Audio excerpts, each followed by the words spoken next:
ammaan booda hadhaadha. Maaltu hadhaa isa taate? Yeroo nuu kennamte yeroo gabaabduun tokko. Lammaffaa uummata cal jedhee ciisee nu laalu miti. Waan barbaanne akka barbaannetti tonu yoo jennu ciisee nu laalu miti. Nu dhaggeeffatu miti uummanni kun. Uummata barcumni nu irra teenyu barcuma akkasumatti nu baatee irra teenye oollee bullatoon ta'in barcuma abidda of jalaa qabdu barcuma nama gubu. Barcuma nama gubu kanarra yoo hojjenne irra oollee buluu dandeenya. Yoo kana ta'uu baate dhaabiitti nu gubu. Homaa carraa wayiituun qabu.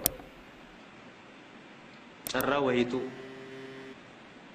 Waan kana ta'eef qabsoon keenya amma booda qabsoo hammaataaf hadhaa.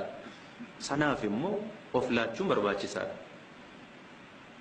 Toora keessa akkasitti dhaabbannee toora keessa gallee tooruma sana keessatti cal jennee deemuudhaan waan nu baasuu danda'u natti hin fakkaatu.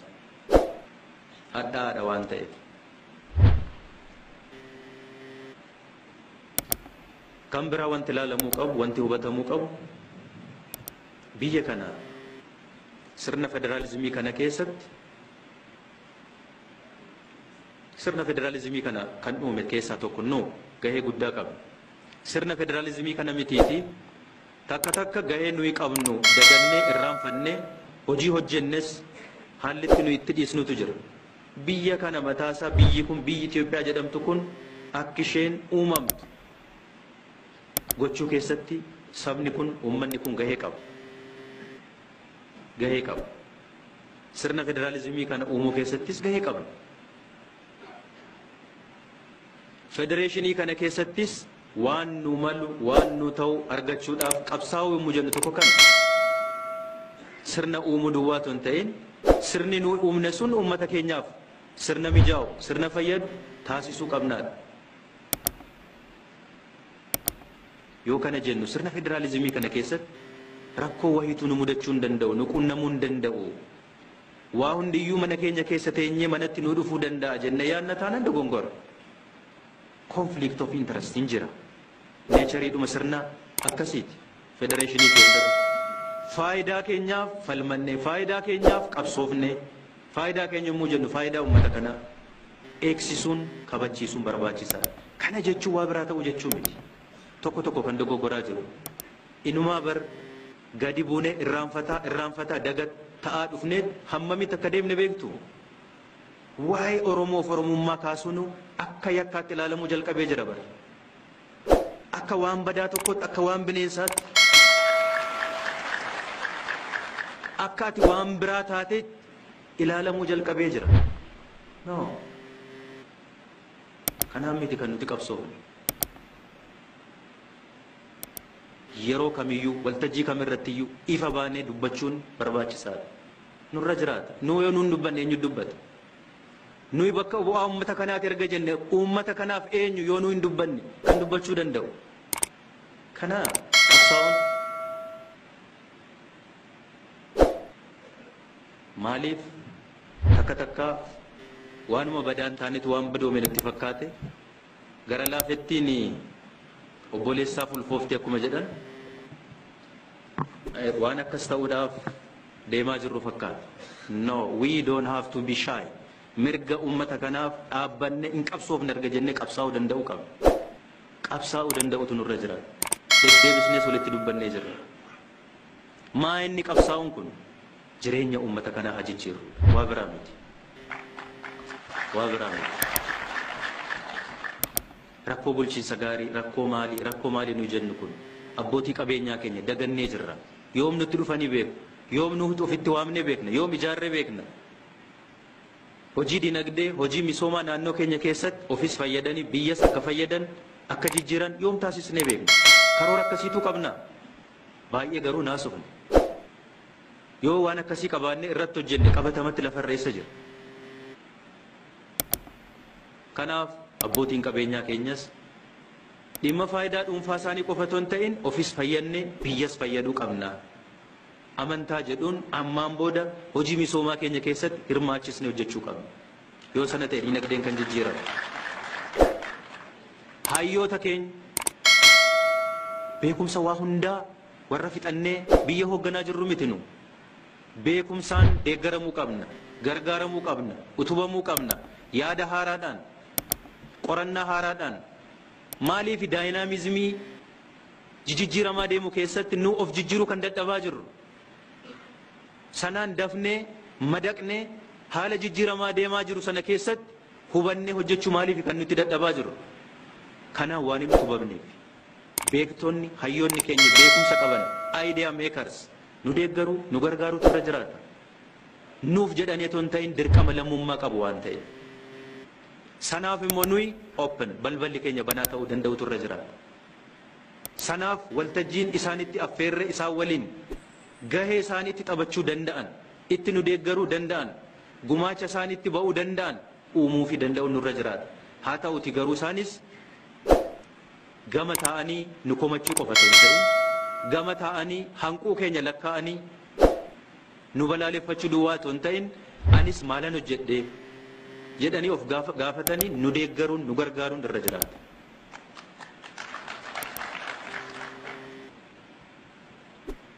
Yoo kana hojjenne yoo akkasitti wal utubnee wal gargaarree waliin hojjenne hin jijjiirre. Wanti hin jijjiiramne immoo hin jiru. Nuyyuu dhaaba jedhamnee gurmuu qabsaa'otaa kan jedhamne bar jijjiiramaa fi waa biraan miti. Qabsaa'uun kan nu barbaachisa jijjiiramaa fi for change jijjiiramaa fi waa biraan miti. Yoo hojjenne hin jijjiirre yoo teenye hin banne biyya balleessine. Ammas rakkoon uummanni keenya qabu rakkoo bal'aadha. Rakkoo bal'aadha. Dhugaadha jijjiiramni nuyi finne jira.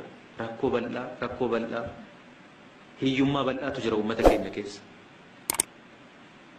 Wanti nu qaanessu ammallee baay'eetu jira. Garuu immoo waan hin hojjetu gaaf tokko jijjiirama naa fidu jedheet abdiidhaan kan nu eeggatu. Abdiidhaan. Kanaaf dhaabbanne haa hojjennu. Akkuma kaleessa waadaa walii galle waadaa walii galuun sagal walii kalaqachuun mataa isaatiin gahaa miti. Hojjennee argamuudhaan hojjennee jijjiirama qabatamaa finnee argamu. Yoo kana taane uummanni keenya nu kabajuu miti mataatti nu ba'a. Agarree jirra seenaa keenya keessatti waan xinnaa hojjennee mee waggaa 27 duuba deebi'aa yaadadhaa. Waggoota 3, 4, 5 keessatti waan gaarii yommuu hojjennu uummanni keenya hammam akka inni mataatti nu baate hin beekna. Agarreerra kanas waan dhamdhamne hin beekne miti. Yoo immoo karaarraa kaahannu muguu jalqabnu immoo hammam akka inni nu adabus agarree jirra. Kanaa ol wanti barnootaaf muuxannoo nu ta'uu danda'u hin jiru. Waan ta'eef an qulqullummaadhaan warri hawwii jireenya ofii jijjiiruu qabnu kana keessatti hirmaannee jireenyi keenya jijjiirama karaa qaxxaamuraatiin jennee yaannu yoo jiraan ammaan boodaan iddoon kun iddoo akkasitti filatamu miti jedhee tayyaadha. Iddoo akkasitti filatamu miti. Haalichi kanaaf mijaa'aa miti waan ta'eef.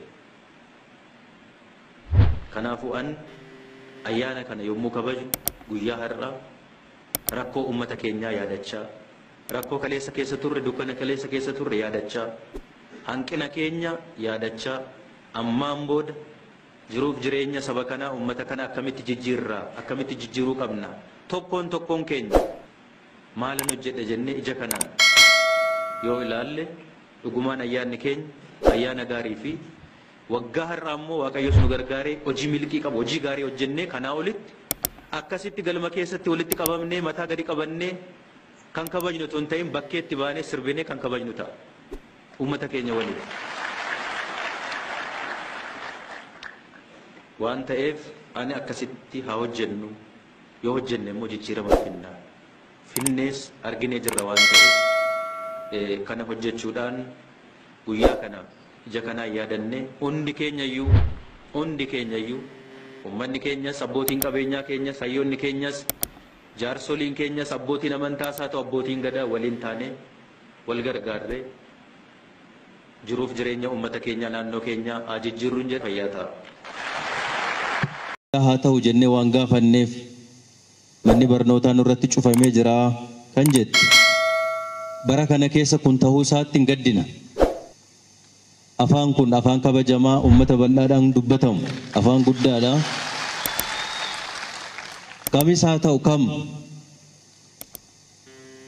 inni mana barumsaa arra cufu soo jiraate nama dogoggore nama karaarraa kaate jaallannes jibbines afaan Oromoo afaan biyya kanaa hin ta'a.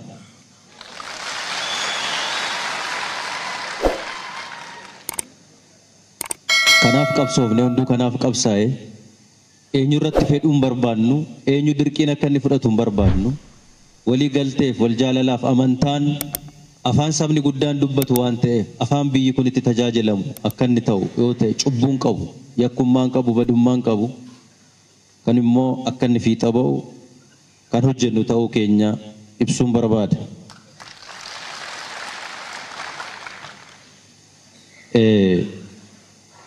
Egaa erga kana jenne rakkoon deddeebi'ee nurratti dhufu kun maaliif akkas tahaa? Kaleessas rakkoo ture har'as rakkoo jira kan jettan dhugaadha kun waan haalamu miti. Rakkoon har'a nurra jiru rakkoo hanga kaleessaa miti. Hangi tokko nurraa furamee jira. Garuu har'as rakkoo keessa jira akka Oromiyaatti. Rakkoo hedduu jira. Lixaanis yoo laalle, kibbaanis yoo laalle, giddu galas haa ta'u bahaan. Rakkoon kuni maali yoo jenne?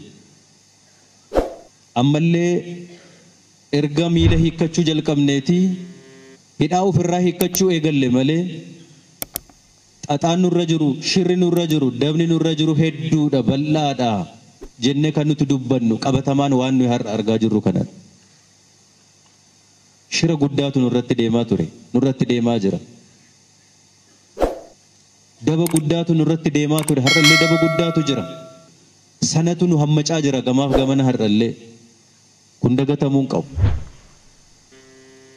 Kun akkamitti keessaa baana dhaabbannee wal mari'annee akkamitti ofirraa furreet miilla lamaan deemnee bakka barbaanne geenya kan jedhu dhaabbannee ilaaluu fi wal mari'achuu danda'uun walitti dubbannee wal deeggarree wal gargaarree waliin hojjechuun baay'ee barbaachisaadha. Wanti biyya kana keessatti hubatamuu qabu. Nus waa'ee tokkummaa lallabaa baane. Waa'ee wal jaalalaa waa'ee waliin jiraachuu biyya kanaa iyyaa baane. Maaliif biyya kanaaf sanatu ta'a jenneeti? Sanatu fala jenneeti? Sanatu mala jenneeti? Yoo kana jennu garuu nuti qofti waan tokkummaa hawwineef tokkummaa dhufuu hin danda'u. Waan nuti qofti jaalala hawwineef lallabneef wal jaalalli dhufuu hin danda'u. Nami hunduu kan baruu qabu eenyus haa ta'u eenyu kan Oromoo jaallatus kan Oromoo jibbus kan baruu qabu nuti biyya kana keessatti bar wal ulfina walii laanneet wal kabajneet wal qixxummaadhaan waliin jiraanna jenne malee wal tuffachaa waliin jiraanna hin jenne kun baramuu qaba. Eenyuyyuu har'an tuffachuu barbaada taanaan fudhataman qabu madaallii kamiin ulaagaa kamiin. Har'as gabroonfataa kaleessaa nutti deebisuudhaaf hawwa yoo ta'e Oromoo fi Oromiyaa gidduutti fudhataman qabu iddoon qabu ta'uu hin danda'u. Nama hunduu kana baruu danda'utu irra jiraata. Barrisaaf jabannisaa irra darbee jira. Irra darbee jira. Dhaloonni har'a jirru dhaloota kana baachuudhaaf qophii qabnu miti nuti. Mirga keenyaaf jennee bilisummaa keenyaaf jennee eenyummaa kabaja sabummaa keenyaaf jennee gatii kaffalle namni kamiyyuu gatii nuun kaffalle. Kan immoo dhiiga keenyaan qabsoo keenyaan hin eegganne ammas har'as borus yoo ta'e. Kun beekamuu qaba kun hubatamuu qaba. Kun daangaa nuti bira darbuu hin dandeenye. Daangaa irra cehamuu hin dandeenye. Haa ta'u garuu sana asitti tokkummaan walqixxummaan ulfina walii laachuuf kabaja walii laachuun bakka jiraatetti tokkummaa biyya kanaaf har'as borus hin hojjenne. Isatu nu baasa isatu nu fayyada waan ta'eedha. Hamma inni kaan nu kabaju nus kaan kabajuu qabnu. Hamma nuti isa kaan kabajnu inni kaan ulfina nu laachuu qaba kabaja nu laachuu qaba. Nu salphisaa nu tuffachaa nu xireeffachaa nu waliin jiraachuu hin danda'u. nus kaaniin salphisaa kaaniin xureeffachaa kaan nu simatee nu fudhatee waliin jiraachuu dandeenya jenneen amanna. Biyya kana keessatti olaantummaan eenyuyyuu akka inni dhufu hawwii akkasiin qabnu nuti walqixxummaaf tokkummaan wal jaalalliif wal kabajanii ulfina walii kennanii waliin jiraachuutu dhufuu qaba biyya kana keessatti jennee amanna. Kana kan ta'uu qabu. Kanaaf kun akka inni dhufu hojjechuun baay'ee barbaachisaadha. Deemee rakkoon keenya ammallee qe'ee keenya keessaan baane iddoo biraatti quba qaburra of keessa ilaaluun ammallee nu barbaachisaadha. Keessumaa warri biyya kana hooggannu dhaabbannee har'allee ilaaluun dirqama keenya. Isin kaastanii jiru. Mataan keessan akkasii, miilli keessan akkasii. Har'allee iddoo tokko tokkotti jijjiiramni hin dhufne. Rakkoon Dirree Dhawaa keessatti nu rakkistu etuu caasaa cimaa, gurmuu cimaa qabu etuu qabaanne hanga kana uummanni keenya hin dararamu.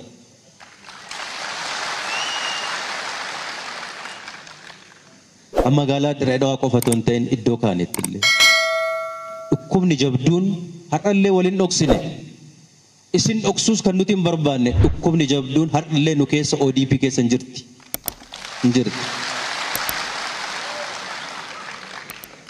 Kana isin dhoksuun barbaanne. Halkan tokkotti dhukkuba keenya xurii keenya ofirraa dhiqannee jirra jennee isin gowwoomsuu hin barbaanne. Dhukkubni jabduun hin jirti. Maaliif kaleessa gaafa qabsoo kana waliin qaban jalqabnu gaafa gadi baanee qaama falmuu qabnu lubbuu keenya laannee falminu kan waadaa walii galle as geenye dhaabbachuuf hin turre. Imaanaan isin nutti kennitan kana qofa hin turre. Imaanaa guddaa ture kan nutti laattan. Waadaa gurguddaa walii galle baay'een isaan raawwanne kan isin hin sobnu hin taane. Kanaaf ammallee dhaabbannee dhukkuba keenya hiikkachuu danda'u nurra jiraata. Gaafa lafti gubattu wal bira dhaabbannee gaafa lafti qabbanooftu deebinee wal dararra yoo taane waan kaleessaa daganneetu quuqamaa fi aantummaa saba keenyaa daganna yoo taane hin ta'u. Har'as abbaan barbaade kan inni hubachuu qabu. Wanti Oromoon hin feene nuti fe'uu hin dandeenyu, waan Oromoon hin jaallanne nuti jaallachuun hin dandeenyu, nuun malu hin ta'u.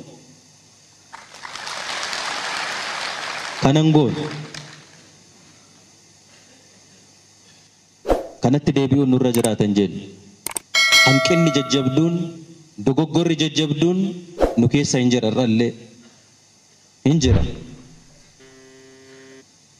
Kanaaf kana waliin dhaabbanne ilaallee walitti dubbannee kunin ta'a kun nuun ta'u kunin nuu mala kun nuun malu jennee walitti haasa'uu danda'uutu nurra jiraata. Walitti dubbachuu danda'uutu nurra jiraata. Obboleessi kiyyaa kaleessa hiriira nagaa baanee jirra borus hin baana jedhe sirrii. Ukkaanfamuun qabu uummanni kun waan isaan taane anaaf ta'uu hin danda'u. Waan anaaf hin taane isaafis ta'uu hin danda'u. Waan komatu, waan jibbu, waan isaan malle sabni kun borullee bahee mormachuu qaba. Irra jiraata jennee amanna. Garuu waan cimaa fi waan jabaa isin kaastan tokko jira. Naannoo biraatti namni hiriira nagaa gaafa bahu nagaan bahee galaa. Kan keenya garuu lubbuu gannee gallaa, dhiiga dhangalaafnee galla maaf ta'a keenya kan jedhe dhimma jabaadha. Haa morman, haa gaafatan, gaafa hiriira nagaa baanu, gaafa walitti qabannu tasgabbii cimaa fi of eeggannaa cimaadhaan godhuun garuu dirqama keenya. Kanarratti rakkootu jira, wal dhoksuun nurra jiraata jedhee yaadu'an. Hanqinatu jira. Kun immoo rakkootti nu gashaa jira. Waan hin taanetti nu gasheetu waan tahuu qabu akka inni hin taane taasisaa jira. Waan tahuu hin malle akka inni ta'u godhaa jira. Kana dhaabbannee ilaaluun nu barbaachisaadha jedhee yaada.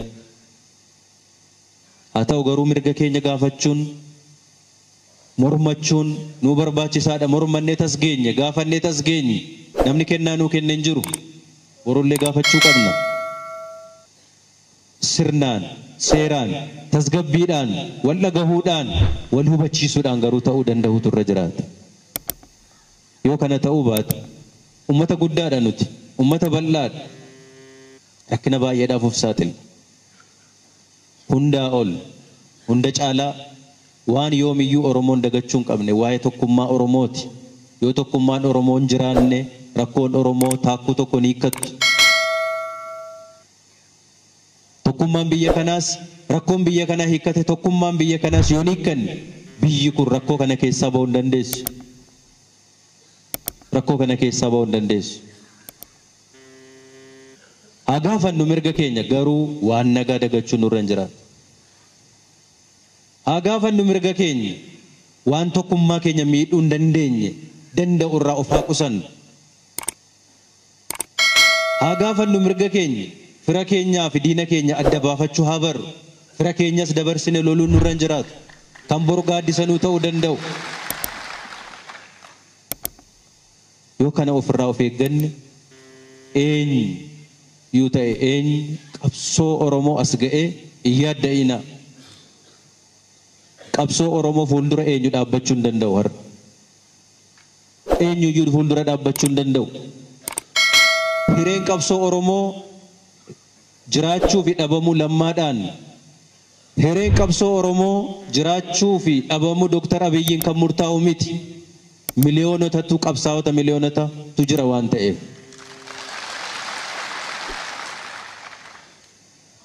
Isaa ol garuu gurmuun nu barbaachisa. Wal dhagahuun nu barbaachisa. Ifatti wal gowwoomsuu fi wal sobuu otoo hin ta'in waan hadhaadha jedhanii walitti dubbachuun waan mi'aadha jedhanii walitti dubbachuun har'a nuuf nu barbaachisa. Harka walii dha'uu miti. Dhugaa walitti himuu, haqa walitti himuu nu barbaachisa.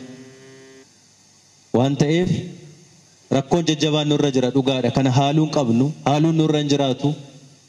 Asiif achiin kan harka nu harkisu, kan miilla nu butu waa hedduu jira. Sababa kanaani wantoonni kaleessa waadaa walii galleeyyuu etuun raawwatiin, etuun xumuramiin as kan ga'an. Waan ta'eef ummanni keenya guutuun har'as wal gurgufachuunii fi wal dhageenyee bakka wal qeeqnutti wal qeeqaa, bakka wal komannutti wal komachaa garuu tokkummaa keenya wal dhageettii keenya cimsinee hojjechuun barbaachisaadha. Har'as nuuf murteessaan isa jenneeti kan amannu.